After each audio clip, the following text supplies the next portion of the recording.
Today we are taking a deep dive into one of the more intriguing releases from Fears, the Brunswick 40.5 Jump Hour Barleycorn Plum. Now this is not just a good-looking watch, it's also one that delivers a still rather rare mechanical complication, the Jump Hour.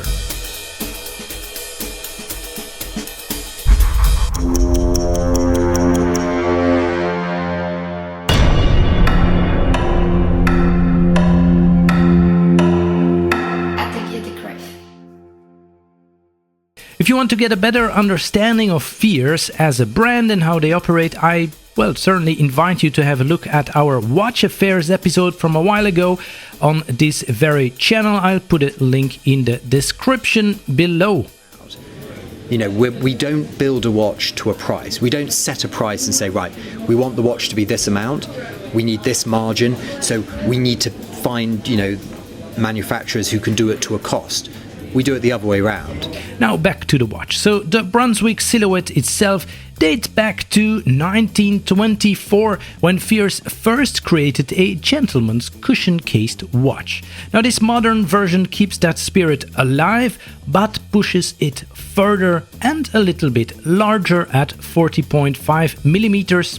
The case is curved on every surface here and finished with a lovely polish. Even the Caseback curves, which is not something you see every day.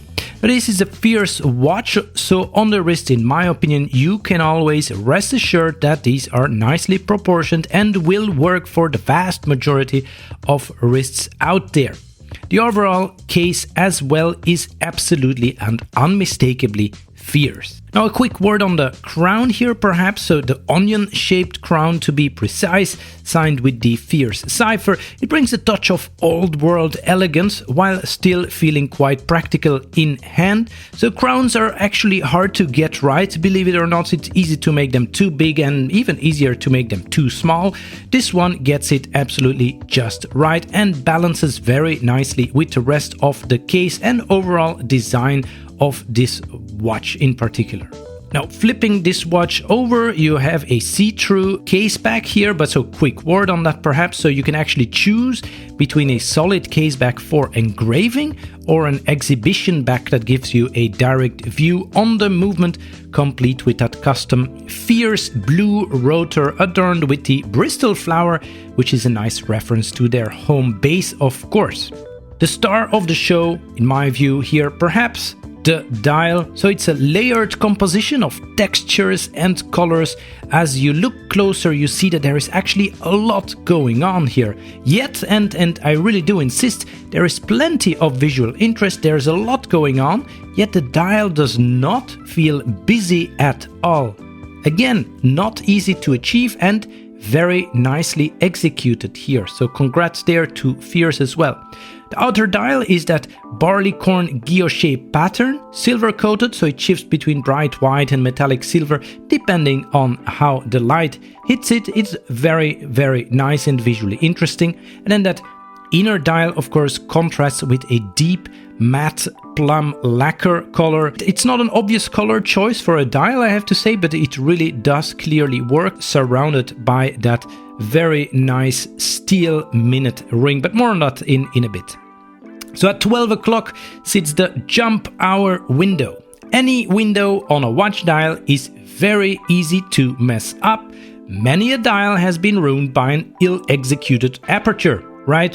However, you guessed it, they nailed it here as well. So the hour window is framed by a rhodium-plated ring that's been beveled, brushed, and afterwards, yes, further finished by hand.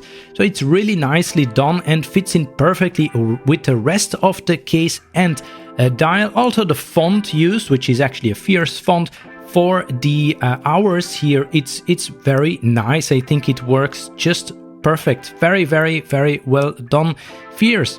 Now before we continue, let me quickly summarize what a jump hour actually is.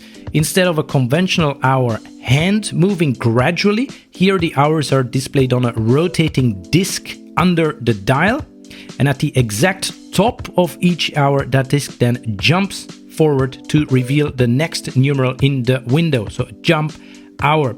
It's instant in this case, very precise and very satisfying to watch. Anyway, before it gets even more complicated here, just a quick word on that minute hand as well. It actually has dual finishing, which took me a while to actually notice, as it's not something you see done very often either. Really nice touch. So if you look closely, you will see that the hand is in fact half polished and half frosted, which is done intentionally, of course, for increased legibility in all conditions. Being a jump hour, this is the only hand on the dial here, with the hour hand being the jumping disc, of course. So one hand is all you need. Super well executed dial, highly legible, and still, again, 100% Fears. Now, under the dial beats a familiar Sellita SW200. It's a reliable Swiss automatic caliber that runs at, 28.8K vibrations per hour and delivers around 38 hours, let's say 40-ish hours of power reserve. Think of it as a real workhorse movement, right? It's also easy to service, widely understood and regulated here, in particular to chronometer standards. So hey, very, very nice. But it is, of course, what's added to the base caliber here that transforms this movement to the complicated movement that we are presented with here. So it's the Christopher Ward JJ01 jump hour module which is added. So this module takes the energy from the base caliber's minute wheel and controls it so that on the dot the hour disc jumps forward exactly one position. Important here is, again, there is no lazy creep, right, that you sometimes see in cheaper and also more expensive jump hours. So the effect here is as sharp and immediate and absolutely certainly satisfying as it can be.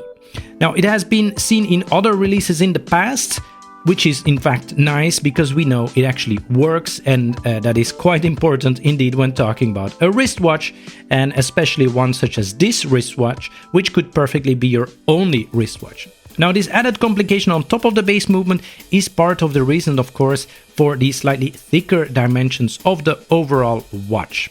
Now, the watch comes either on a strap or on a stainless steel 5-link bracelet with screw links and a butterfly clasp.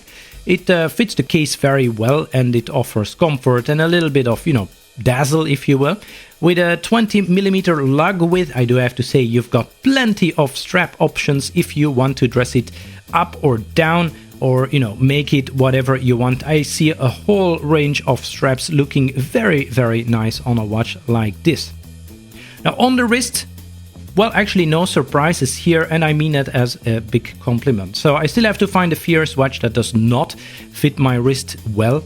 So despite this being a little larger than some of their core collection, I think this is perfectly modern and works great on the wrist. So the cushion case gives it volume, but those curves keep it nice and elegant. This is not like a solid block on your wrist. This is a very nice wristwatch on your wrist. It hugs the wrist nicely here on the strap as well. I think it's just perfectly proportioned.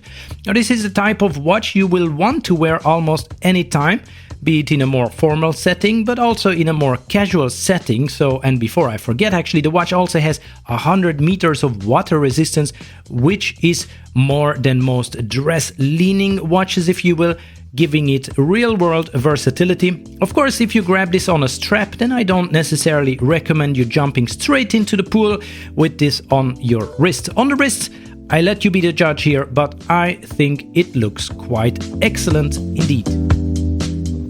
Now, from the Barleycorn dial pattern to the rather rare jump hour complication, this isn't just another three-hander with a date window. It's a watch that asks more of itself, probably also asked more of Fears to make this happen, and it rewards you with drama at the top of every hour. And again, a very intriguing dial which will have you entertained at the very least every time you look down at it on your wrist. If you're looking for something refined, unusual, and with a complication that potentially puts a smile on your face with every passing hour, this Brunswick is absolutely worth a closer look.